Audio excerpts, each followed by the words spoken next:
Back in grade 9 math, you would have learned all about graphing two-dimensional lines and their equations. You might remember the slope y-intercept form. Now that we're working in three-dimensional space, you're going to want to know how to graph three-dimensional lines and how to come up with their equations. In this example, we have a 3D model of a three-dimensional line, and we have this equation, which is just a general form equation for any three-dimensional line. And this is actually written in what we would call the vector equation form. There's actually three different forms we're going to look at in this video, the vector equation being the first one. So based on the name, you can probably tell, but this is the equation of a line based on vectors or built out of vectors. And I'm going to show you how this works. So we have our red vector here, vector P.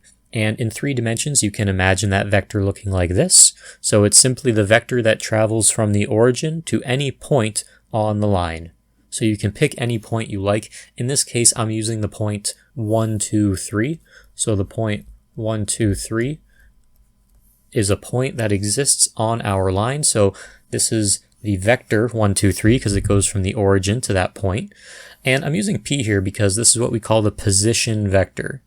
Okay, so it's a position vector because that point exists at a position on our line. Okay, now what's next? Well, we also have this vector here, this blue vector, vector D. And that vector is what we call the direction vector. And it's called the direction vector because, as you see here in the 3D model, it will point in the direction of our line. It will actually lay along the line, and depending on what this t value is, this is a scalar value, the magnitude of this vector, vector d, is going to change. So look at our three-dimensional model here. Depending on how big this value of t is, the blue vector can get longer, it can get shorter, it can even go in the negative direction. It will slide up and down all along our line. So we have our scalar value t right there, and we multiply that by the direction vector, which in this case is going to be the vector 4, 5, 1. Now there are actually many different direction vectors you could use. You could scale this up so it's, say, 8, 10, 2, 40, 50, 10. You can divide them all by a number. Let's say you divided these all by -2 and you had -2, -2.5, -0.5. This is the same direction vector as this, right? They go in the same direction, the only difference being that they have different magnitudes. But that's completely okay because when you multiply by t, and t is every real number, it exists in the set of real numbers, you're eventually going to have the same results, right? When you multiply all those numbers by t. And this is all equal to your vector r, r being this vector here that travels from the origin to every single point along your line. So depending on what the value of t is, that point at the tip of the orange vector is going to be on all these different locations along the line. And when you do that an infinite number of times for every value of t, when t exists in the set of real numbers, you're going to have a collection of points that make up the line that we have here, the green line. That's why this works. This is called, again, the vector equation of a line.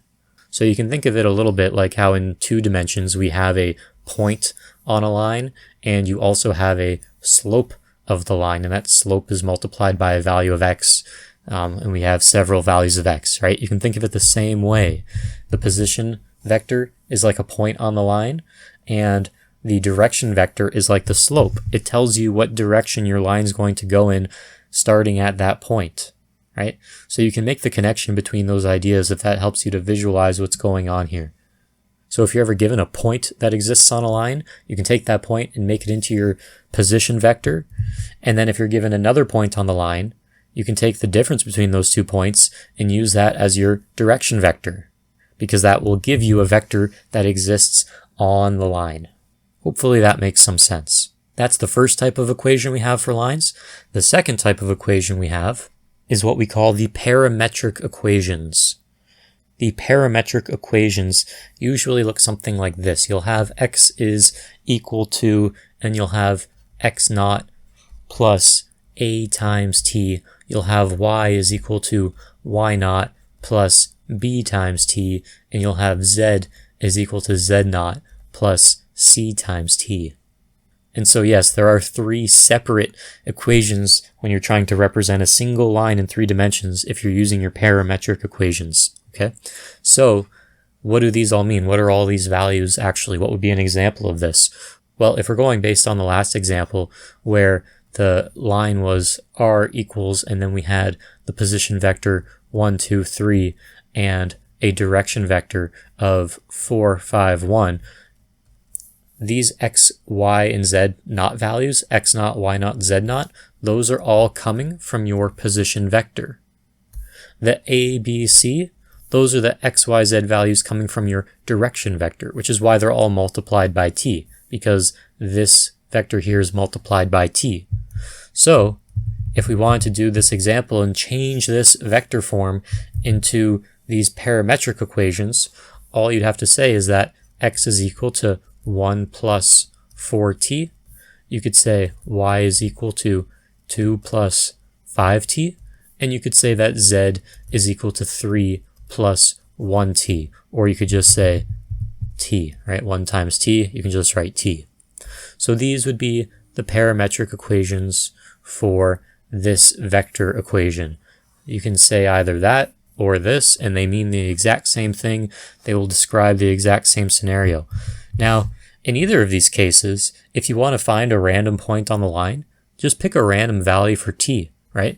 Either plug it in here and add these vectors together, or plug it in here, here, and here, calculate x, y, and z, and that will also give you a point on the line. It's completely up to you, right? So again, t can be anything. Depending on what value of t you have, you plug it in, it will yield you a random point on that line. Now, we also have the third type of equations, and these are called symmetric equations. Symmetric equations are perhaps one of the more interesting ones that we have. I prefer to lean on this vector equation form whenever I'm trying to come up with the equation of a line. But again, you have some options here. So what do the symmetric equations look like? Well, the symmetric equations basically say, take these parametric equations, solve for t in each case, and once they're all isolated for t, you can equate them together. So I think I'll just show an example here. If you have this first equation x, and you solve for t, you would have x minus 1, right? Bring that 1 to the other side, and then divide by 4. So just algebraically isolate for t. You do the same thing for y, right? Move the 2 to the other side, you'd have y minus 2 divided by 5 is equal to t. And then finally for z, you do the same thing. You would have z minus 3 is equal to t, right? Simple as that. Once you've done that step, because these are all equal to t, you can equate them to one another. You can say x minus 1 over 4 is equal to y minus 2 over 5 is equal to z minus 3. And this would be your answer.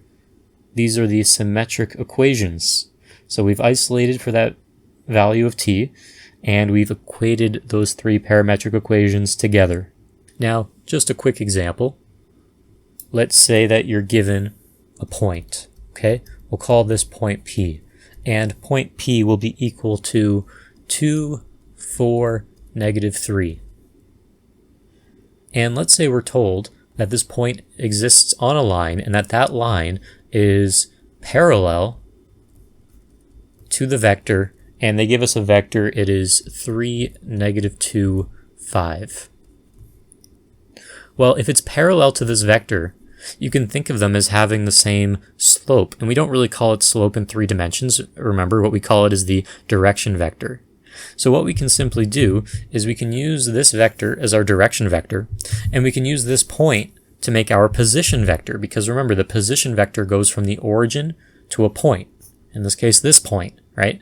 And so the position vector will have the same values as this point. So I can say that for my line here, the vector equation of the line will be position vector 2, 4, negative 3, right? We took that point and made it into a vector. We will add, and we'll use t as our scalar multiple, and we'll multiply that by a direction vector, which we're just choosing to use this. You could alter this, right? You can multiply all these numbers by 2. You could change this in so many ways, but there's really no need to. You can just use it exactly as is. And that's it. This is the vector equation of the line that has this point and is parallel to this. Again, there's many different answers because there's many points that exist on a line, right? There's not just one point, so there's not just one answer that you could use here. You could come up with other equations, right? So for example, if you want to find a point on this line, you could plug in a random value for t. Let's say you want to use a t value of 1, right? If you use a t value of 1 and then multiply 1 by all of these, you would get 3, -2, 5. If you added that to these, then you would get the point 2 plus 3 is 5. 4 plus -2 is 2. -3 plus 5 is 2. So this is also a point on the line. So I could say that another vector equation of the line is equal to 5, 2, 2 plus t times, and then I could use this same direction vector if I wanted to, or like I said, I could change it. Let's multiply all these numbers by -2. -6, 4, -10, boom, we're done. This equation and this equation are describing the exact same line, right? So there's actually an infinite number of equations that you can come up with that represent the same line. I'm just showing you an example of another one. But again, you're only asked for one, so you could simply come up with this right away. It wouldn't take very much time at all. Now, how would we come up with the parametric equations? Well, let's say we wanted to use the second equation here, right? You could really use either one, but let's say you want to use the second one. I would say that x is equal to the x value from your position vector, so 5, plus t times the x value from the direction vector. So that'll actually be a negative, so I'll say minus 6t. You can say y is equal to 2 plus 4t, and you can say z is equal to 2 minus 10t. Hopefully you see how that works. In each of these cases, I'm going to isolate for t. So in this first case, it would be x minus 5 divided by -6 is equal to t. Down here, I would have y minus 2 divided by 4 is equal to t. And over here, I would have z minus 2 divided by -10 is equal to t. So these are my parametric equations. This is the first step in finding my symmetric equations. I now equate them all to one another. X minus 5 over -6 is equal to y minus 2 over 4 is equal to z minus 2 over -10. And you see that all these numbers in the denominators are divisible by 2. So if you wanted to multiply everything by 2, you could. You could say x minus 5 over -3 is equal to y minus 2 over 2 is equal to z minus 2 over -5. So you could do something like that if you wanted to. In any case, those will be your symmetric equations. Now, if you're doing your best to try to graph one of these lines in 3 dimensions, again, I can pull up my 3-dimensional model here. If you know a point on the line, that's fantastic. Do your best to graph that point in 3 dimensions. And then if you know the direction vector, that's great. Do your best to point from that line in that direction, following that direction vector. And if you're able to do that, you can follow that direction vector in either direction, draw a straight line, and that will be your 3D representation of the line. So easier said than done, and it's certainly easier to graph in 3 dimensions using some kind of software like Desmos here than it is to make a sketch by hand, but at the end of the day, you just have to do your best.